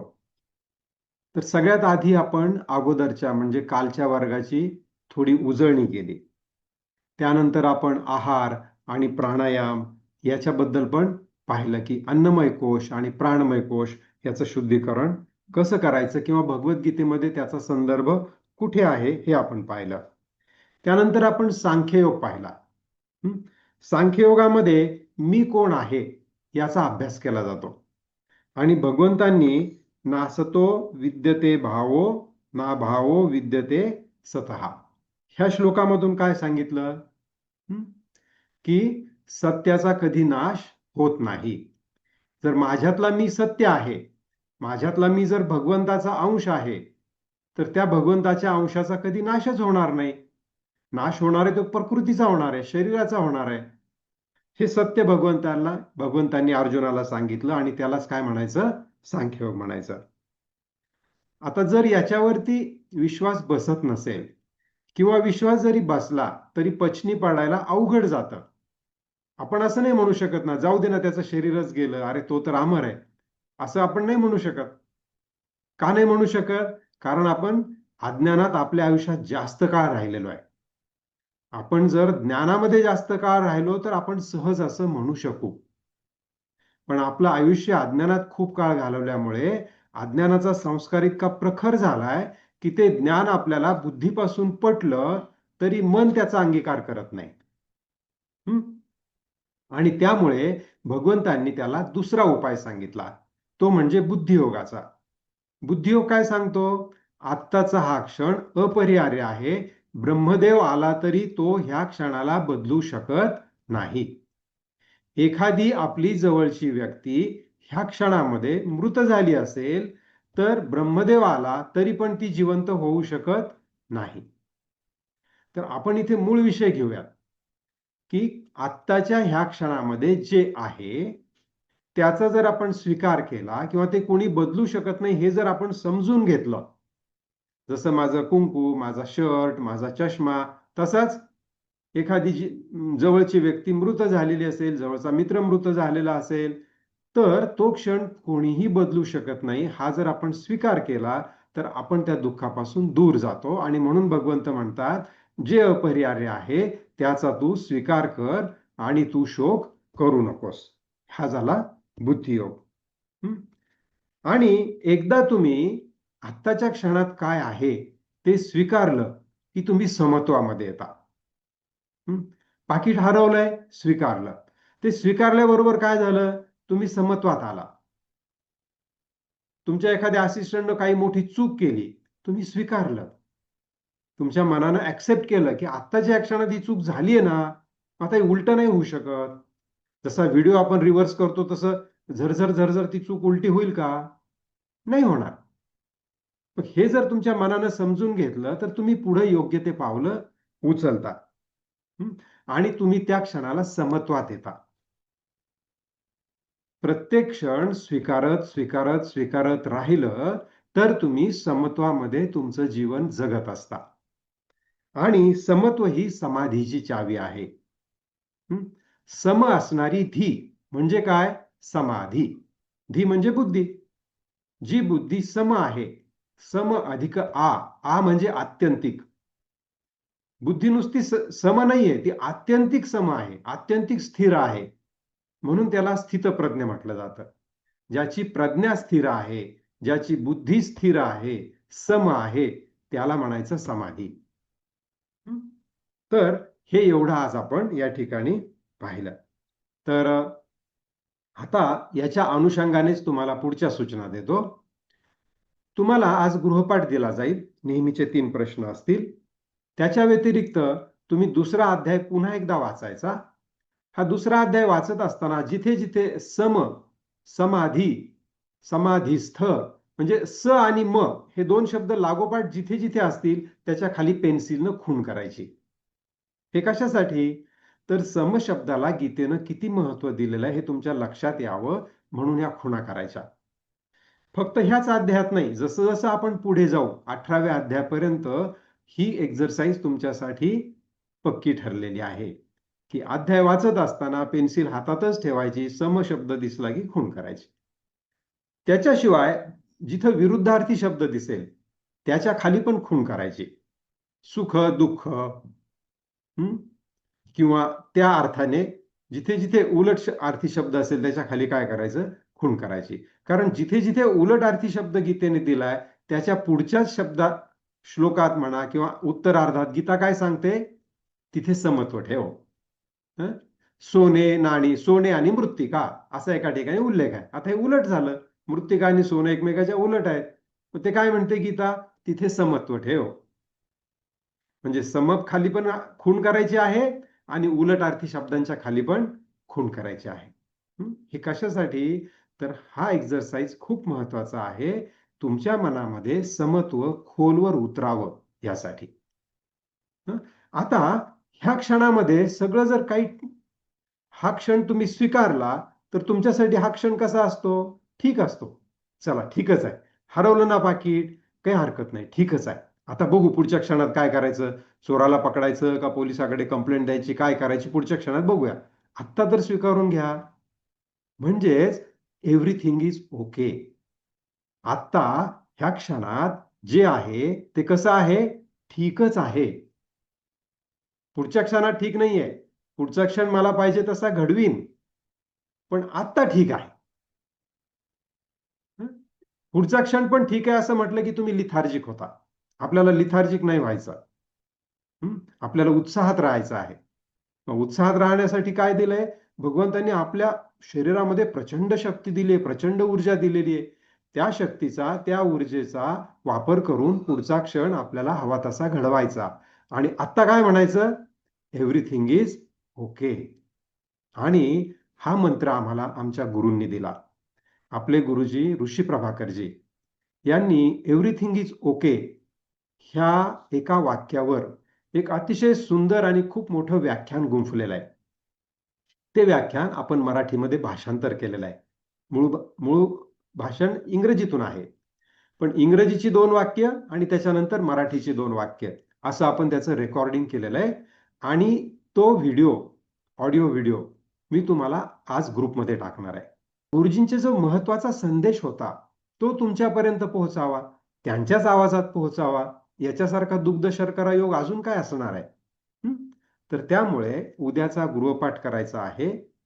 दुसरा अध्याय पुन्हा वाचायचा, सम आणि विरुद्धार्थी शब्दांखाली खुणा करायच्या आणि त्याच्या जोडीला मी दिलेली ऑडिओ व्हिडिओ ऐकायची, पाहायची. त्यात गुरुजींचे खूप सुंदर फोटो आहेत, ते पण बघा. त्याच्या पण नोट्स काढा. ही संपूर्ण कॅसेट आम्ही शब्दशः लिहून काढलेली आहे आणि आतापर्यंत किमान 50 ते 100 वेळा ऐकलेली आहे. का? कारण गुरुजींच्या शब्दात ऐकल्यानंतर ते मनात खोलवर रुजतं. जग आपल्यावरती असा संस्कार पदोपदी करत असतं, हे ठीक नाहीये, ते ठीक नाहीये, ते ठीक नाहीये. गुरुजी सांगतात सगळं काही ठीकच आहे. आत्ताचा हा क्षण परमेश्वराने निर्माण केलेला आहे आणि मग परमेश्वर ठीक नसणारा क्षण कसा निर्माण करील बरं? ईश्वरानं जे जे काही निर्माण केलेलं आहे ते ठीकच आहे असं म्हणणं म्हणजे ईश्वराला सर्वोच्च सन्मान देणं आहे. एखादी गोष्ट आता ह्या क्षणात ठीक नाहीये असं म्हणणं म्हणजे ईश्वराचा अपमान करणं आहे. हे लक्षात घ्या. म्हणून भगवंतांनी जे सांगितलंय, तस्मात् अपरिहार्यर्थे न त्वं शोचितुम अर्हसि. हे एक वाक्य तुमचं पूर्ण जीवन बदलवून टाकतं. हे एक वाक्य तुम्हाला समत्वामध्ये नेतं. हे एक वाक्य तुम्हाला समाधीचा अनुभव देतं.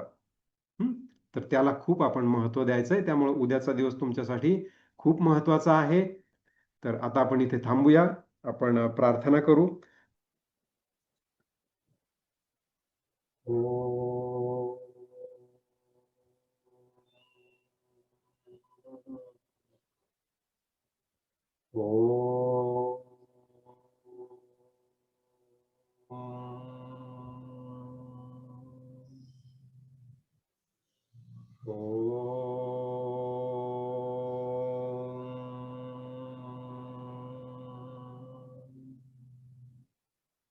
असतो मा सद्गमय तमसो मा ज्योतिर्गमय मृत्योर्मा अमृतं गमय. ओम शांति शांति शांति. हरि ओम. श्री गुरुभ्यो नमः. हरि ओम. ओम श्री विश्वेश्वराय नमः. ओम श्री ऋषि प्रभाकराय नमः.